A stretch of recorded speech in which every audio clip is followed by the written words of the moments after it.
Hi loves, welcome back to my YouTube channel. If this is your first time joining, you are most welcome. My name is Eunice and this is the gist with Izzy. So guys, in today's video or in today's gist, I'm going to be talking about self-sabotage, or otherwise known as personal red flags, and how you can recognize it when you begin to see it in yourself. Also ways to improve when you realize that you are beginning to self-sabotage. Yeah, so first step is to define what it basically means, what self-sabotaging means. It basically refers to the conscious or unconscious actions that someone can engage in that prevents them from achieving their goals or fulfilling their potentials. Yeah, in other words, when a person gets in their when a person gets in their own way, they sabotage themselves. Yeah, sabotaging their own success or well-being. That's basically it. So self-sabotage, most times it stems from different areas like past traumas, fear of failure or success. Yeah, and so on and so forth, basically. So first on my list, the first way to realize or to see that you're beginning to self-sabotage is when you are self-deprecating and constantly putting yourself down. So this means to mock yourself or belittle yourself, often in a sarcastic way or in a funny way. And you constantly when you constantly put yourself down, emphasizing on your flaws, your shortcomings, and making negative comments about yourself or your accomplishments or your abilities.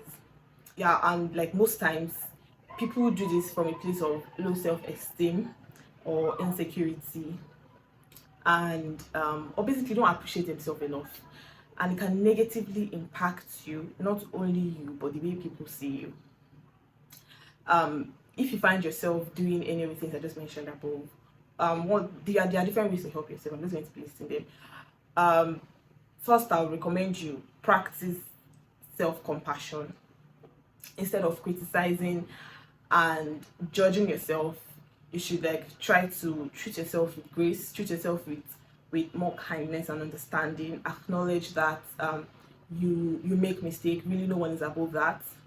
Acknowledge that you have flaws and it's okay to be imperfect. Make peace with that.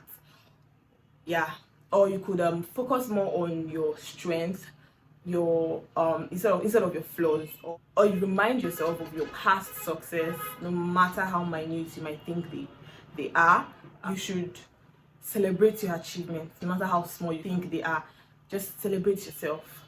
And also surround yourself with positive minded people that support you and can help you improve yourself. This type of people can help you and your self-esteem. So another way that you can see that, or another way that you can self-sabotage, is when your sense of worth is entirely based off of what people or people's opinion about you. Now, I know I initially mentioned that it's good to surround yourself with positive-minded people that say positive things about you and all of that. But at the same time, what they say to you, what they say about you, shouldn't be all you live by or all you live for. If you don't hear certain things from them, you shouldn't feel as though you aren't good enough, or don't just feel bad for yourself.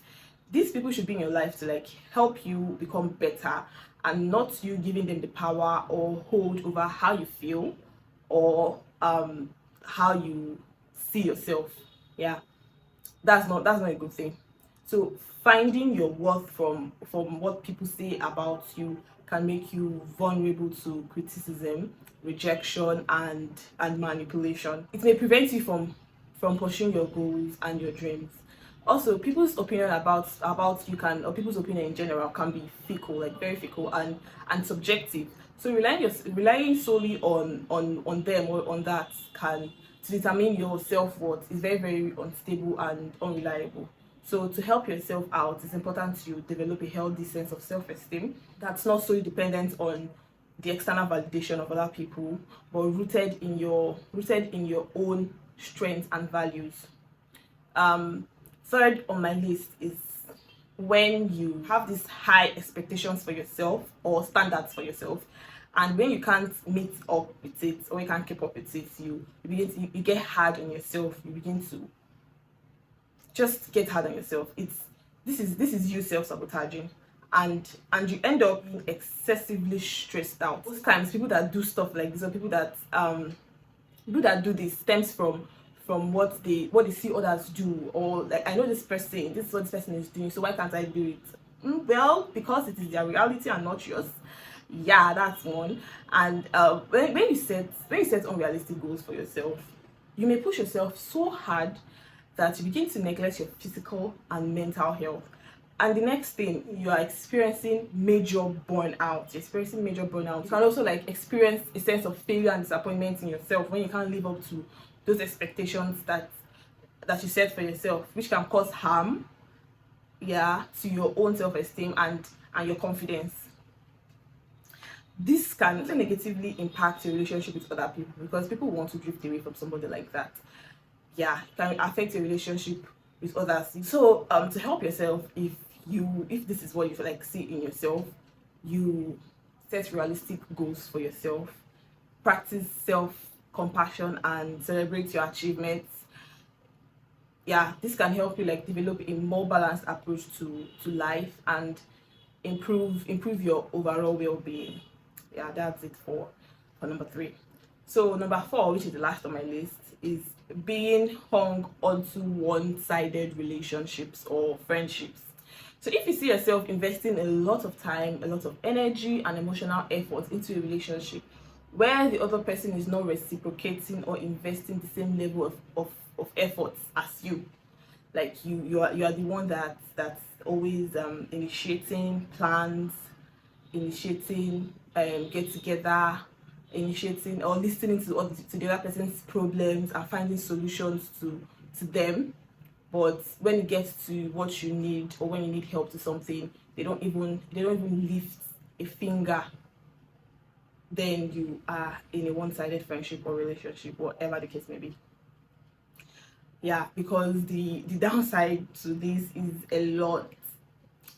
First, you have to be emotionally exhausted, because it requires a lot of effort and emotional investment, which leaves you feeling drained, or is it the feeling of inadequacy that slowly creeps in? Like you just see yourself, like you begin to feel so inadequate when you keep on giving more and more and more and receiving little to nothing, or even nothing at all. It leads to inadequacy, and from there you begin to experience low self-esteem, because you feel like you're not good enough to be treated with the same level of care and attention that you're giving. That's a very toxic position to find yourself in. Overall, being in a one-sided relationship or friendship can be emotionally taxing, and it can take a toll on your mental health and your physical well-being. So it's important to recognize when you find yourself in a situation like this, like you are self-sabotaging. Yeah, when you're in a situation like this. So I advise you take steps to either address the imbalance, or you distance yourself from that relationship altogether. Because if addressing it is not getting any better, just shift, just leave that place. Yeah, because it's no place for anybody to be in. Well, these are like the few ways one can be self-sabotaging and not even realize it. Which one do you see yourself? Which one do you see in yourself, or which one do you find yourself in? And just so you know, majority of us are experiencing or suffering from at least one of these things I've mentioned.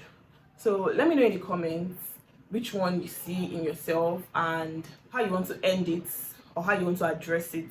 Yeah, if you feel you're experiencing something similar but I didn't mention it, and you've realized, okay, that you are self-sabotaging, feel free to talk about it in the comments, or in the comment section, or you ask question about it to what, like if you need clarity to know if something you're experiencing is also regarded as self-sabotage, and I'll be happy to engage, guys. Yeah, so till my next video, don't forget to subscribe. I need you guys, please. Don't forget to subscribe, don't forget to like and share with your friends. If you know someone that's experiencing any of the things I've mentioned or something similar, share it with them. So to my next video, guys. Bye.